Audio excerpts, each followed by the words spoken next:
எல்லாருக்கும் வணக்கம். என் பேர் அசோக். இன்னைக்கு வந்து சின்னதாக ஒரு மார்க்கெட் கிளான்ஸ் பார்க்கலான்னு இருக்கேன். இந்த மார்க்கெட் கிளான்ஸ் என்னன்னு பார்த்தீங்கன்னா, நீங்கள் நிஃப்டி 50யும் சென்செக்ஸும் அதிகமாக போச்சு பாயிண்ட்ஸு. இது காரணம் மெயினாக பார்த்தீங்கன்னா வந்து பாகிஸ்தான் சீஸ்ஃபயர் தான். இந்தியா பாகிஸ்தான் சீஸ்ஃபயர் தான் அந்த டாக் வந்துருச்சுனால நீங்கள் மார்க்கெட் வந்து நல்லபடியாக ஹையாக போயிடுச்சு. பார்த்தீங்கன்னா சென்செக்ஸ் 82,400 ஹையாக போயிருக்கு. அதே மாதிரி நிஃப்டி பார்த்தீங்கன்னா 24,900 மேலே போயிருக்கு. நிஃப்டி 50ல என்ன இப்போ ஒரு பியூட்டிஃபுல்லான விஷயம்னா, இந்த நிஃப்டி 50 வந்து கடைசி ஒரு 1 இயரில் பார்த்தீங்கன்னா 3 வாட்டி 22,000 வந்து கர்வ் கொடுத்துட்டு அப் ட்ரெண்ட் போட்டு போயிருக்கு. அது பார்த்தீங்கன்னா 3 வாட்டி ஆயிருக்கு. 3 வாட்டி ஆகி இப்போ வந்து ரெசிஸ்டன்ஸ் லெவல் பார்த்தீங்கன்னா அடுத்த ரெசிஸ்டன்ஸ் லெவல் வந்து 24,800 இருந்திருக்கு.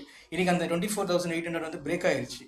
ஸோ அதனால் வந்து நிஃப்டி 50 இன்னும் அதிகமாக போகும்னு நினைக்கிறேன். இந்த இயர்க்குள்ளே என்னோட டார்கெட் என்னென்னு பார்த்தீங்கன்னா 28,000 போகும்னு தோணுது. அப்புறம் பார்த்தீங்கன்னா ருப்பியும் எனக்கு அப்ரிஷியேட் ஆயிருக்கு. 85.34 என்னமோ இருக்குது.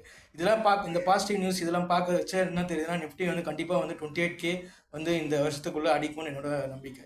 இந்த வீடியோ பிடிச்சிருந்தா லைக் பண்ணுங்கள், ஷேர் பண்ணுங்கள், கமெண்ட் பண்ணுங்கள். தேங்க்யூ.